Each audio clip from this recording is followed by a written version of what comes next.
kita berada di jalan menuju ke Bandung. Ini kebetulan di daerah Warung Putih. Ini begitu indah kondisinya.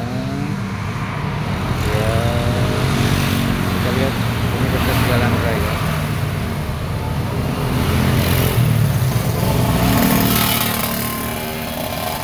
Dimana Allah memberikan bahwa alam itu adalah sebagai ibrah untuk kita berpikir dan menikmati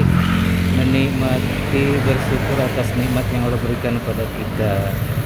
Ya, Allah berjanji wa in ta'udu nikmatallahi la tuhsuha. Kalau kamu bisa menghitung, maka tidak akan kita bisa hitung nikmat Allah Subhanahu wa taala. Kita bisa lihat ini. Oh, ya. Terima kasih semuanya.